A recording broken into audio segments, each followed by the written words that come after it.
하다가 보면 좋은 일이 있고 또 즐거운 일도 많이 생깁니다.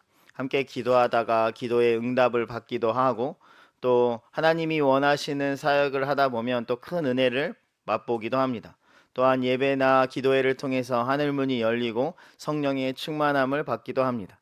구역 모임, 조 모임을 통해서 하나됨의 역사를 경험하기도 하고 또 교회 안에서 믿음의 동역자들을 만나기도 합니다.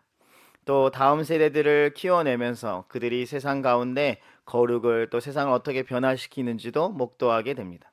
이처럼 교회를 통해서 우리는 수많은 은혜들을, 선물들을 받게 됩니다. 교회 안에 있는 것만으로도 큰 축복이 된다는 겁니다. 그런데 교회는 항상 좋은 일만 또 있는 것은 아닙니다. 교회 안에도 문제가 발생할 수 있습니다. 천국 같은 교회에 지옥과 같은 문제가 발생할 수 있다는 겁니다. 어떤 교회는 재정의 문제를 겪기도 합니다. 교회 건물을 짓느라 빚을 너무 많이 져서 그 빚을 이제 갚기 위해서 온 힘을 다하다 보니 그 쉽지 않기 때문에 세상의 방법으로 그 돈을 충당하려고 합니다. 심지어 직분까지 남발하면서 그 부족한 부분을 채우려고 합니다. 또 어떤 교회들은 감정의 문제를 겪기도 합니다. 성도 사이에 감정이 상해서 서로 화해하지 않고 용서하지 않고 계속해서 미워하며 평생 남남처럼 살아갑니다.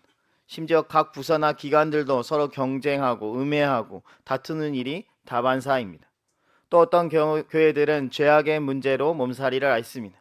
교회 안에 있는 성도들이 여러 가지 죄악으로 인해서 무너지고 거룩을 보여줘야 할 성도들이 오히려 세속에 물들어 버립니다. 이외에도 여러 가지 교회의 문제들로 인해서 교회가 두 개, 세 개로 깨어지기도 하고 세상 법정에 가서 고소 고발하는 것도 이제는 너무 쉽게 찾아볼 수 있는 모습입니다. 이처럼 교회 안에도 여러 가지 문제가 발생할 수 있습니다. 그런데 그 문제들 중에 교회 안에 발생할 수 있는 문제들 중에 가장 큰 문제라고 해도 과언이 아닌 것은 바로 지도자의 부재입니다. 지도자가 사라지게 되면 아무리 튼튼한 교회도 흔들리게 되어 있습니다. 그래서 교회의 영적 리더십이 교체될 때 큰 위기를 맞습니다. 사탄은 그 누구보다 이것을 잘 알고 있기 때문에 교회를 공격하기 위해서 일일이 한 선도 한 선도를 찾아가지 않고 교회의 지도자들을 집중적으로 공격해서 무너뜨리는 것이 교회를 빨리 무너뜨리는 가장 쉬운 방법입니다. 영적 지도자가 죄의 유혹에 빠지거나 또 아니면 몸이 심하게 아파서 사역을 중단하게 만들면 그 교회를 금방 무너뜨릴 수 있습니다. 아니면 세상의 핍박과 위협을 통해서 지도자의 신앙을 위태하게 만들거나 흔들어 버리면 또 그 교회가 술렁술렁해집니다. 때로는 무죄한 교회의 지도자가 억울한 누명을 쓰고 감옥에 들어가게 되면 또 그 교회를 흩트는데 아주 좋은 방법이기도 합니다. 이 모든 것은 결국 지도자의 부재로 인해서 교회를 흔들기 위함입니다. 사탄은 초대 교회가 이 땅에 세워졌을 때 그것을 누구보다 싫어했습니다. 그것을 무너뜨리기 위해서 다양한 방법들을 시도합니다.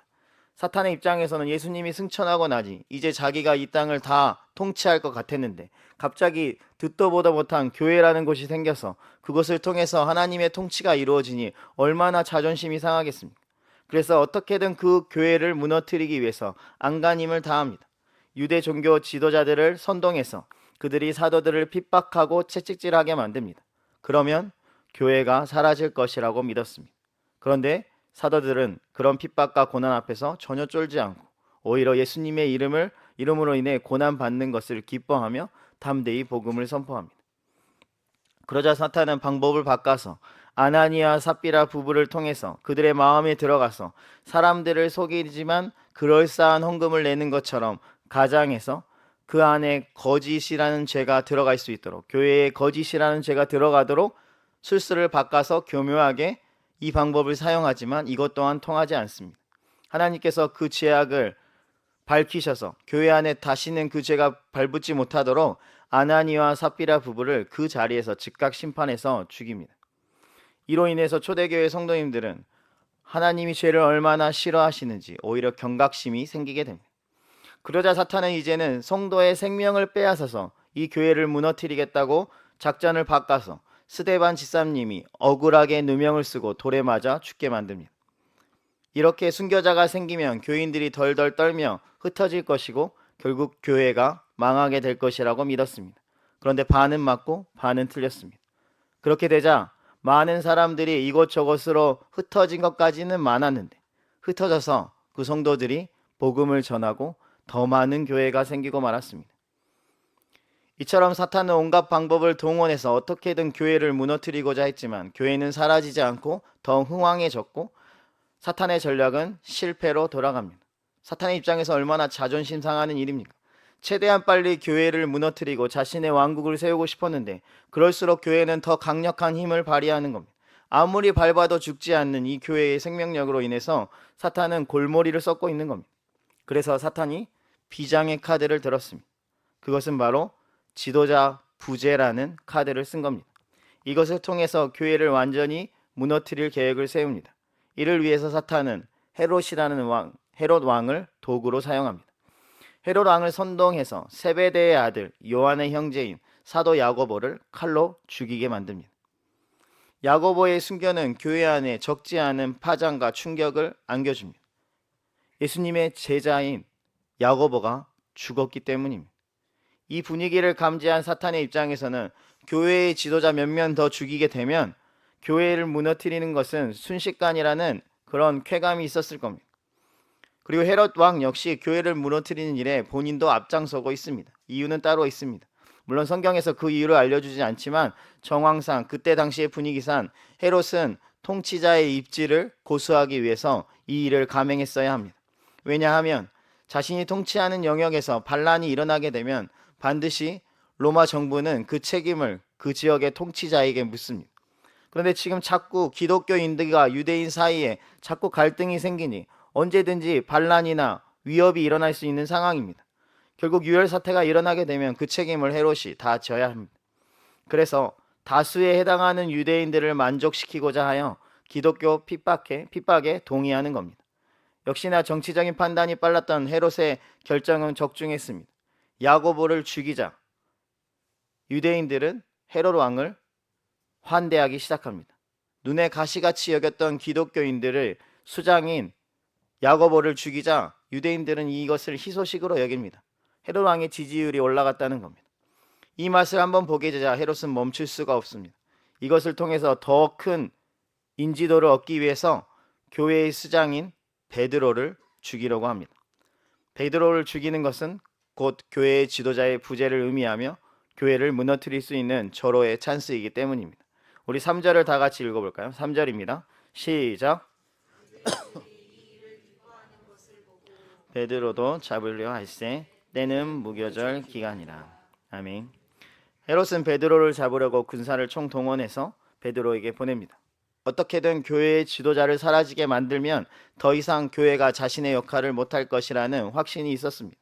또 교회의 우두머리를 제거하게 되면 그것이 본보기화되어 기독교인들을 공포로 다스릴 수 있기 때문에 또한 기독교가 자진해산될 것을 알고 있었기 때문에 그런 전략을 짠 겁니다.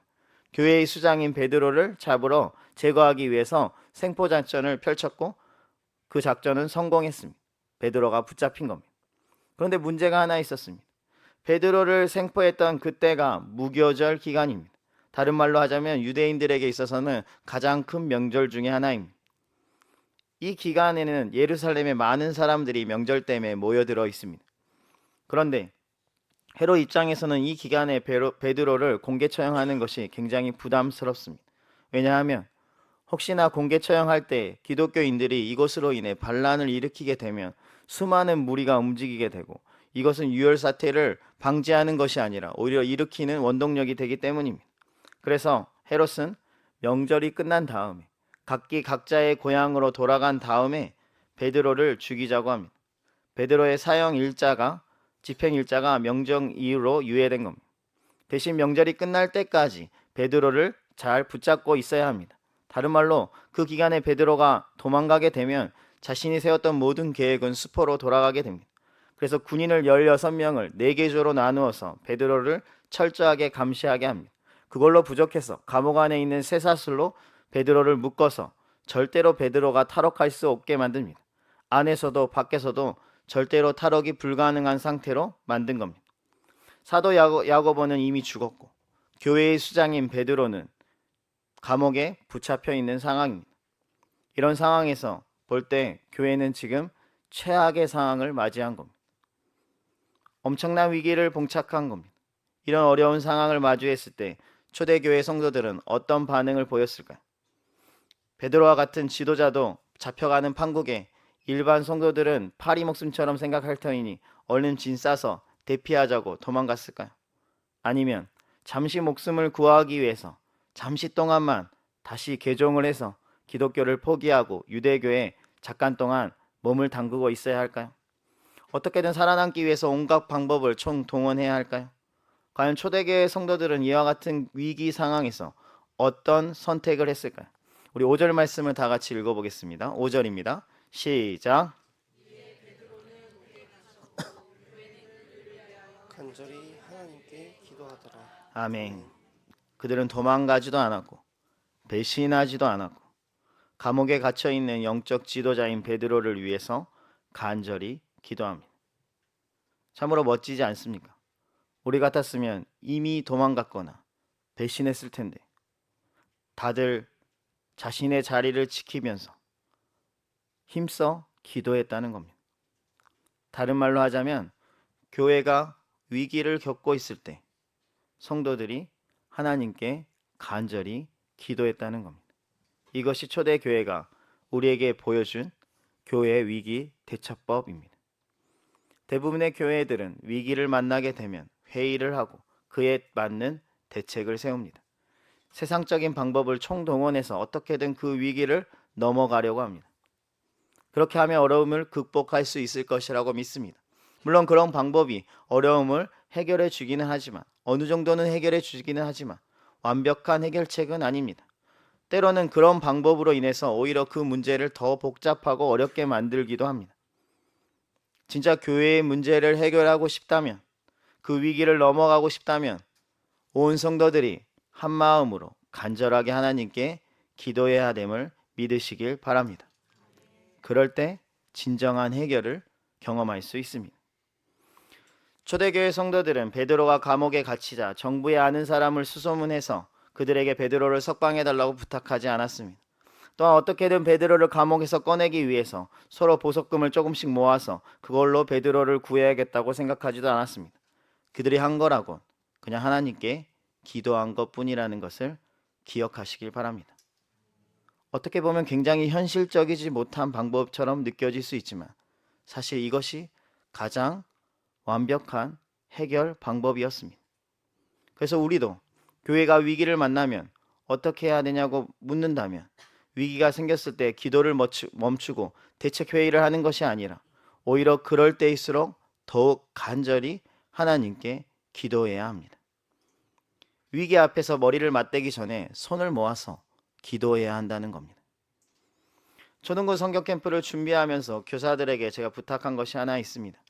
이 성경 캠프를 영적 전쟁이라고 생각한다면 이 영적 전쟁을 앞두고 우리가 할 일은 좋은 프로그램을 만드는 것이 아니고 많이 리허설해서 오류를 잡는 것이 아니고 우리는 그 어느 성경 캠프보다 많은 기도를 쏘아 부을 것이다.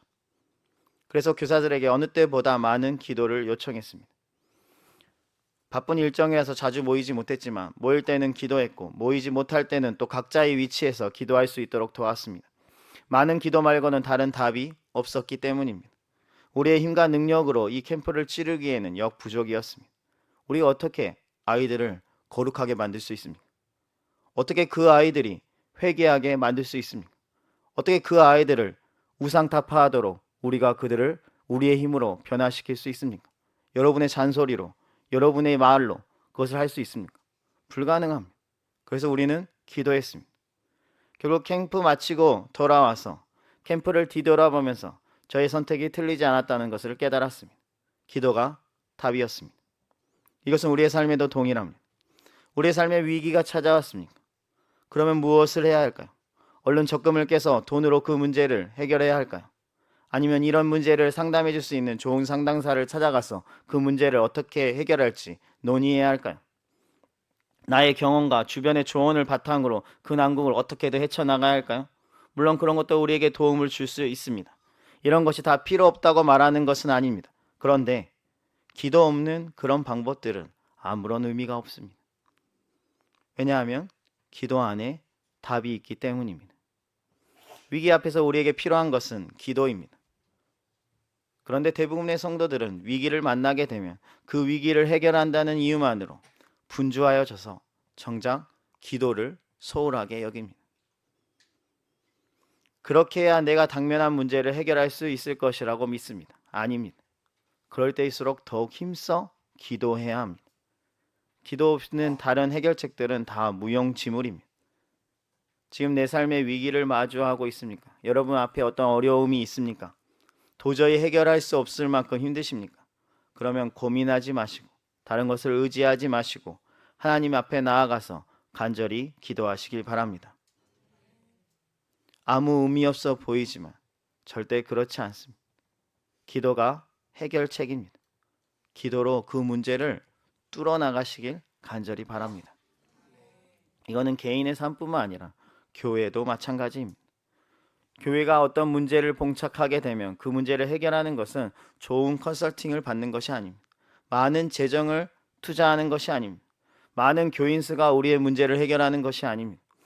교회의 건물 사이즈가 더더욱 우리의 문제를 해결해 주는 것이 아닙니다. 기도가 결국 교회의 어려움을 해결할 수 있다는 겁니다. 그러니 교회가 어떤 일을 마주하게 되면 어떤 문제를 마주하게 되면 가장 먼저 해야 할 일은 바로 기도입니다. 그런 면에서 우리도 지금 이 시기에 하나님께 간절히 기도할 때입니다. 담임 목사님을 비롯해서 23명의 팀원들이 벌써 태국으로 비행기를 타고 떠났습니다. 다른 말로 하자면 이번 주는 담임 목사님의 부재 기간이라는 겁니다. 그렇다면 사탄의 입장에서는 하네시앗을 공격하기에 절호의 찬스입니다. 아마도 사탄은 이중 루트로 우리를 공격할 겁니다. 한 루트는 목사님이 계신 태국 단기 선교팀을 집요하게 공격해서 그들의 사역을 무너뜨릴 겁니다. 아울러서 하네시앗 교회의 이 본진을 어떤 방법으로든 공격할 겁니다. 교회 안에 여러 가지 문제들이 발생하도록 만들어낼 겁니다. 과연 이런 전시 상황에서 성도들은 무엇을 해야 할까요? 담임 목사님이 안 계시니까 여러분도 휴가라고 생각하고 예배나 기도회를 빠지면 될까요? 아니요. 오히려 담임 목사님의 부재 기간이니까 더 힘써 모여서 기도해야 합니다. 평상시보다 더 많이, 더 오래 기도해야 합니다. 왜냐하면 지금은 전시 상황이기 때문입니다. 이것이 성도의 마땅한 바입니다. 그냥 점심 주는 교회니까 맛있는 점심만 먹을 생각을 하지 말고 우리가 점심 먹었으면 먹은 만큼 기도해야 하지 않겠습니까? 우리가 흔히 착각하는 것이 있습니다. 지금 영적 전쟁은 태국 땅에서 일어나고 있으니까 우리는 괜찮다라고 생각합니다. 절대 그렇지 않습니다. 물론 본격적인 영적 전쟁은 태국 땅에서 단기 선교팀이 치열하게 싸우고 있겠지만 그렇다고 해서 하네시아 교회는 안전하다고 볼 수는 없습니다. 담임 목사님의 부재의 상황은 사탄에게 있어서 교회를 공격하기에 가장 절호의 찬스이기 때문에 여러 가지 방법으로 우리 교회를 공격할 것입니다. 예를 들어서 단기 선거 기간 동안 우리 교회 안에 여러 가지 문제가 발생하게 되면 담임 목사님을 비롯해 선교팀이 선교에 집중할 수 있을까요? 아니요. 계속해서 신경이 분산되다 보니 당연히 사역에 방해가 되겠죠. 그래서 단기 선교 기간 동안 팀원들의 가정이나 직장으로 수많은 공격이 쏟아져 옵니다.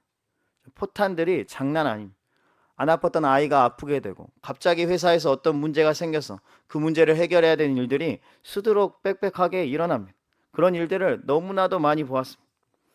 단기 선교에 그렇게 하면 팀원들이 집중을 하지 못하기 때문에 사탄은 그런 방법을 사용해서 단기 선교팀을 은근히 무너뜨립니다. 이번 단기 선교 때도 아마 똑같이 그 유사한 방법으로 계속해서 공격을 감행할 겁니다. 그런데 이것을 알고 있음에도 불구하고 또 무방비 상태로 당하는 것만큼 어리석은 일이 어디에 있습니까?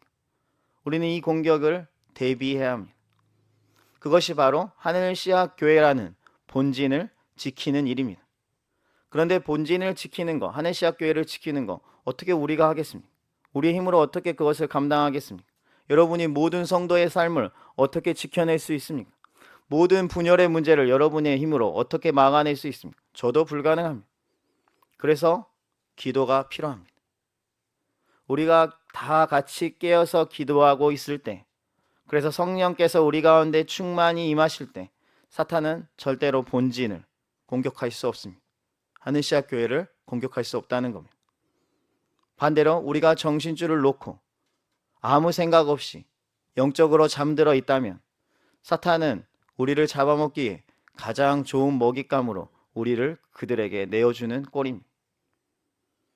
그러니 성도님들은 우리 교회를 위해서 깨어서 기도해 주셔야 합니다. 그것이 이 영적 공격을 대비할 수 있는 가장 좋은 방법입니다. 그리고 교회만 놓고 기도하지 마시고 단기 선교팀의 가정과 직장을 위해서도 기도해 주시길 바랍니다. 분명히 그 사역을 방해하도록 계속해서 공격할 터인데 우리가 그들의 가정과 직장을 지켜달라고 기도했을 때 단기 선교팀은 더 마음을 실어서 사역에 집중할 수 있기 때문입니다. 내가 단기 선교 안 간 거니까 뒷짐지고 구경할 타이밍이 아니라는 겁니다. 담임 목사님을 비롯해서 교역자들과 또 많은 팀원들이 지금 태국 땅에서 치열한 영적 전쟁을 하고 있는데 이곳에 남아있는 우리도 목사님을 비롯해서 태국 단기 선교 팀을 위해서 간절히 기도해야 하지 않을까요? 단기 선교 팀원들 중에는 몸이 아픈 지체들도 있고 또 여러 가지 상황과 환경으로 힘들어하면서 갔었는데 우리가 그들을 위해서 해줄 것이라곤 기도밖에 없는데 함께 기도해 줘야 하지 않을까요? 태국 단기 선교 팀을 위해서 이 본진에서 기도의 미사일을 수없이 쏘아 올려서 적진을 초토화시켜야 그래야 태국 단기 선교팀이 그곳에서 사역하기가 더 수월하지 않을까요? 그리고 그 기간 동안 본진인 하늘시학교에도 아무런 문제가 생기지 않도록 여러분이 힘써 기도해 주셔야 합니다. 우리 안에 문제가 분명히 발생할 수도 있는데 그 발생하려고 하면 여러분이 깨어서 그 문제가 발생하지 않도록 힘을 합쳐서 그 문제를 해결해야 합니다. 그런데 마크에서 말한 것처럼 이것이 우리의 노력과 힘만으로는 불가능하기 때문에 여러분이 기도하셔야 합니다. 여러분 꼭 기도해 주시길 바랍니다. 평소보다 더 많은 기도의 양으로 기도에 동참해 주시길 바랍니다.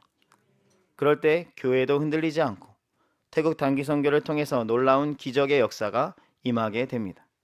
이를 통해서 우리 모두 함께 영적 승리의 전리품을 나눌 수 있음을 믿으시길 바랍니다. 지금은 쉬는 시간이 아니라 힘써 기도할 시간임을 명심하시길 바랍니다. 여러분이 태국 선교를 안 가고 지금 이 자리에 있는 이유는 단순히 여러분이 바빠서가 아닙니다. 부득이한 사정으로 여기에 남아 있는 것이 아니라 쉬라고 여기에 있는 것이 아니라 단기 선교팀을 위해서 간절히 기도의 지원 사격을 하라고 하나님께서 여러분을 이 자리에 남겨놓으신 겁니다. 그러니 여러분이 할 일을 해주셔야 합니다. 물론 이런 시기가 되면 우리 교회 성도님들은 나름 열심히 기도하는 편입니다. 보내주신 여러 가지 기도의 시간들, 집회의 시간들을 놓고 미션홀에 가서 열심히 개인적으로 와서 기도를 많이 해주시는 편이라서 저도 참 감사하고 그런 여러분의 모습을 하나님께서도 기뻐하실 겁니다. 그런데 문제는 늘 기도하는 성도님들은 그렇게 기도를 하는데 그렇게 기도를 안 하는 성도님들은 늘 기도를 안 한다는 것이 문제입니다. 전쟁이 일어났는데 나 몰라라 하고 있다는 것이 가장 큰 문제입니다. 기도하는 소수의 사람들만이 힘써 기도하고 있고 나머지 사람들은 그러든지 말든지 내일이 바쁜데 내 가정에 문제가 있는데 그것만 놓고 살아가고 있으니 그것이 문제랍니다. 전쟁이 일어났는데 다 같이 힘을 합쳐서 이 전쟁의 승리를 도모해도 이길까 말까 할 판인데 몇 명의 소수의 사람들만 치열하게 싸우고 있으니 그것이 가장 큰 문제라는 겁니다. 기도를 한 마음으로 해야 하는데 나뉜 마음으로 하고 있다는 것이 우리에게 있어서 가장 큰 문제입니다. 사탄이 문제가 아닙니다. 영적 공격이 문제가 아니라 지금 우리의 마음이 한 마음이 되지 않은 것이 그것이 가장 큰 문제입니다. 그래서 이번에는 제가 여러분에게 한 가지를 제안해 보려고 합니다. 태교 선교 가기 전에 담임 목사님께도 허락받았습니다. 작년부에는 구역이 있고 청년부에는 조가 있습니다.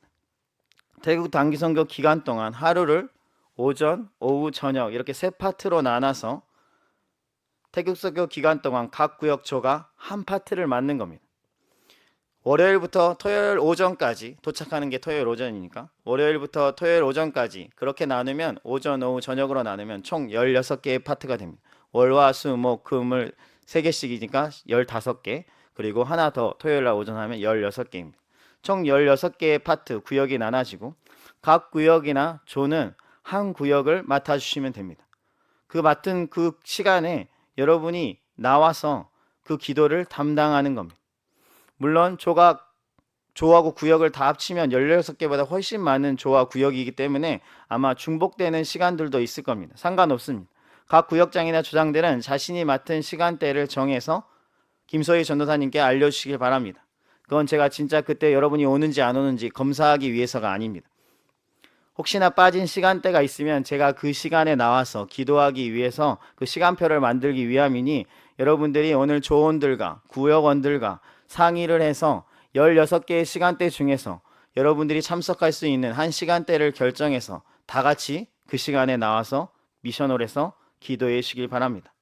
그런데 제가 아까도 말했듯이 그냥 몇 명만 나와서 기도하면 안 됩니다. 구역장, 조장 한 명 나와서 기도하는 거 안 됩니다.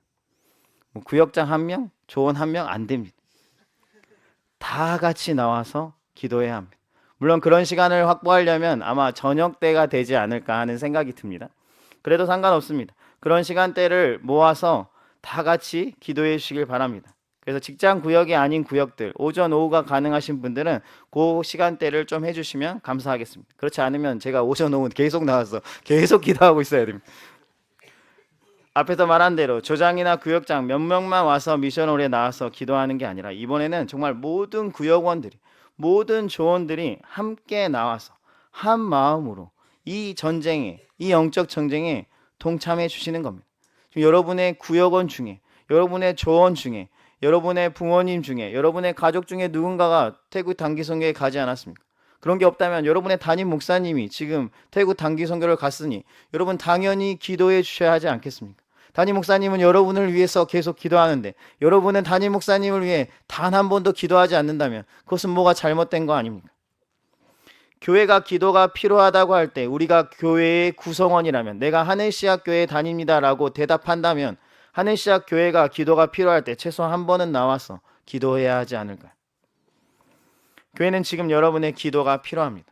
그러니 평소에 교회를 위해서 기도하지 않았던 분들도 성도님들도 이번 기회에 나오셔서 함께 기도해 주시길 바랍니다.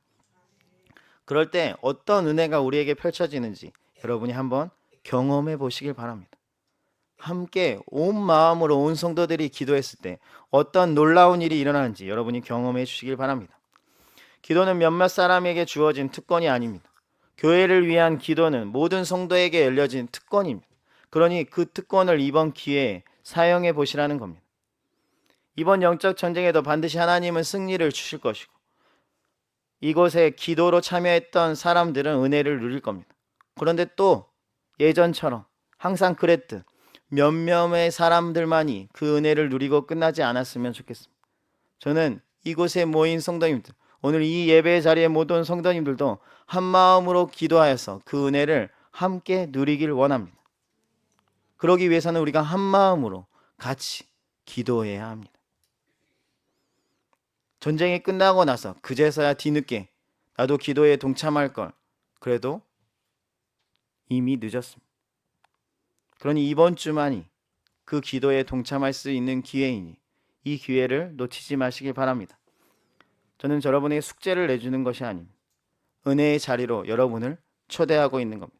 자꾸 이렇게 말하니까 무슨 쇼핑 호스트 같은데 오늘 여러분에게 승리의 은혜를 나누는 비법을 알려드리겠습니다 막 이러고 있는 것 같지만 진짜 여러분을 은혜의 자리로 초대하는 겁니다. 여러분 그 은혜의 자리에서 진짜 은혜를 맛봤으면 좋겠습니다. 내가 비록 태국 땅을 밟지는 않지만 내가 심은 그 기도가 태국 땅에서 어떻게 역사되는지를 여러분이 다음 주에 여기서 저녁 예배 때 그 간증을 통해서 여러분이 누려봤으면 좋겠습니다. 간절한 기도는 절대로 땅에 떨어지지 않습니다. 다시 말해서 그 기도는 반드시 응답되게 되어 있습니다. 교회를 위한 간절한 성도의 기도가 역시 응답받게 됩니다. 감옥에 갇혀있던 앞뒤로 절대 나갈 수 없었던 그런 베드로 역시 절대로 빠져나올 수 없을 때 마가 요한의 어머니 마리아의 집에서 여러 성도들이 모여서 그 베드로를 위해서 기도합니다. 심지어 그들이 베드로의 석방을 위해서 기도하는데 막상 그 기도가 곧바로 응답될 것이라 믿지도 않습니다. 아주 연약한 믿음으로 기도했다는 겁니다.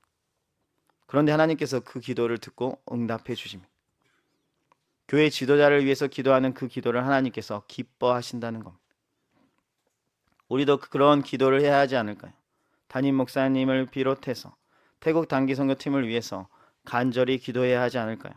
비록 지금 나의 믿음이 그렇게 훌륭하지 않고 강하지 않아도 괜찮습니다. 하나님께서 그 기도를 들으시고 하나님이 강하시고 하나님이 능력이 있으시니 우리의 기도를 통해서 놀랍게 역사해 주실 겁니다. 여러분의 기도가 그 일을 이룰 겁니다. 그렇다면 감옥에 갇힌 베드로를 위해서 믿음이 연약한 성도들이 기도했을 때 어떤 일이 일어났을까요? 죽을 수밖에 없었습니다. 다음 날이면 죽어야 되는 베드로가 다시 살아 돌아오는 기적이 임하게 됩니다. 아까 말씀드린 대로 베드로는 절대로 감옥에서 빠져나올 수 없었습니다. 16명이 지키고 있었고 쇠사슬로 묶여있는 절대 빠져나올 수 없는 탈옥할 수 없는 공간에 갇혀 있었습니다. 그런데 갑자기 천사가 감옥에 오더니 그를 깨우고 그에 묶여있던 쇠사슬이 풀리게 되고 심지어 경비원들이 있음에도 불구하고 그들을 지나치게 만들고 마지막 관문인 쇠문이 자동으로 열리면서 베드로가 무사히 시내로 나오게 됩니다. 하나님께서 천사를 보내서 교회 지도자의 부재의 문제를 해결해 주셨습니다. 다시 베드로가 교회로 돌아오게 됩니다. 세상적인 방법이 아닌 하나님의 방법으로 인해서 그 일이 일어납니다. 그 시작이 바로 성도들의 기도였습니다. 한 마음으로 모여서 기도했을 때 그 놀라운 일이 임하게 된 겁니다. 그러니 담임 목사님이 태국 선교를 마치고 무사히 돌아오실 때까지 여러분은 절대로 기도의 끈을 놓아서는 안 됩니다. 우리가 할 수 있는 기도의 최대치를 끌어내서 힘써 기도해 주시길 바랍니다. 미셔너리 마가 요한의 어머니의 집처럼 기도의 집이 되길 간절히 바랍니다. 우리가 읽지 않았지만 사도행전 12장 12절 말씀 우리 다 같이 읽어보겠습니다. 12절입니다. 시작. 깨닫고 마가라 하는 요한의 어머니 마리아의 집에 가니 여러 사람이 거기에 모여 기도하고 있더라. 아멘. 교회가 기도가 필요할 때 마가 요한의 어머니인 마리아의 집은 자신의 집을 내어주며 기도의 처소로 만들었습니다. 그곳에 성도들이 모여서 간절하게 베드로의 석방을 위해서 기도하였고 그 기도가 놀랍게 응답받게 됩니다. 우리 교회가 기도가 필요할 때 여러분이 미션홀에 모여서 간절히 기도해 주시면 그 기도가 응답받고 놀라운 역사를 일으키게 됩니다. 미션홀이 기도의 처소가 되는 겁니다. 교회를 위한 기도가 절대로 헛되지 않음을 이번 단기 선교를 위한 기도를 통해서 여러분이 깨닫길 간절히 바랍니다. 그러기 위해서는 각 구역과 조원들이 이번 단기 선교 기간 동안 꼭 미션홀에 나와서 그 기도의 처소에서 같이 기도해 주셔야 합니다. 그럴 때 그 놀라운 역사를 함께 누릴 수 있습니다. 하나님께서 이 영적 전쟁의 승리를 허락하심을 미리 감사드리며 기도로 그 은혜를 함께 누리는 우리 모두가 될 수 있기를 주님의 이름으로 축원합니다. 찬양하겠습니다. 이제 역전되리라 같이 찬양하겠습니다.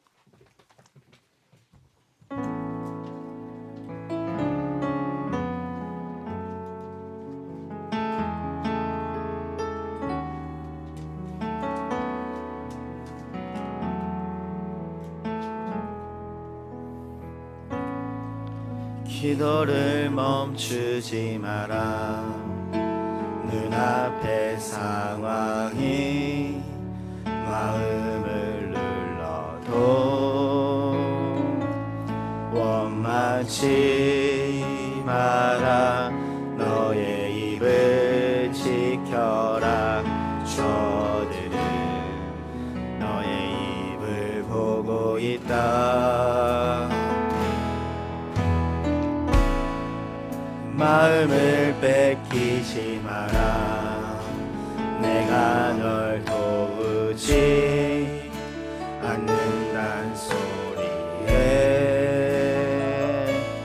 너의 모든 게 불리해도 너는 기도를 계속해라. 너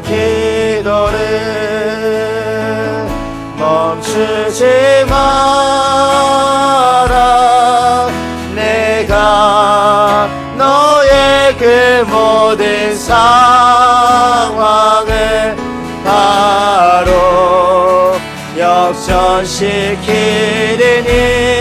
너 기도를 멈추지 마라 멈추지 마라 내가 잠시도 쉬지 않고 모든 것 지켜보고 있으니 바로 역전되리라 기도를 멈추지 마라 기도를 멈추지 마라 눈앞의 상황이 마음을 불러도 원망치 말라 원망치 마라 너의 입을 지켜라 저는 너의 입을 보고 있다 마음을 뺏기지 마라 마음을 내가 널 도우지 않는다는 소리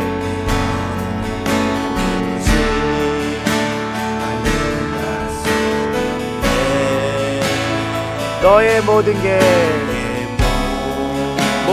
게 불리해도 너는 기도를 계속해라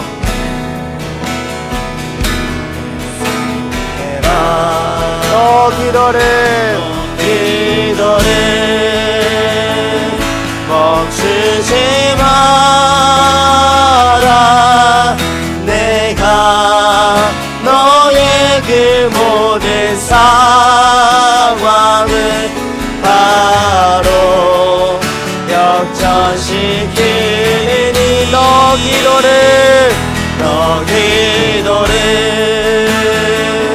멈추지 마라 내가 잠시도 쉬지 않고 모든 것 지켜보고 있으니 바로 너 기도를 멈추지 마라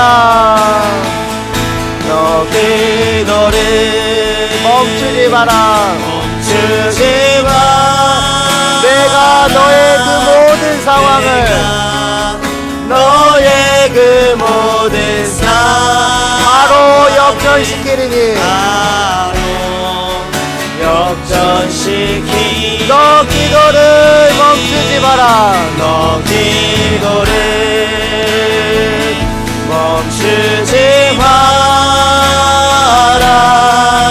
내가 잠시도 쉬지 않고 모든 것 지켜보고 있으니 바로 역전 너 기도를 멈추지 마라 너 기도를 멈추지 마 내가 너의 그 모든 상황을 내가 너의 그 모든 상황 바로 역전시키리니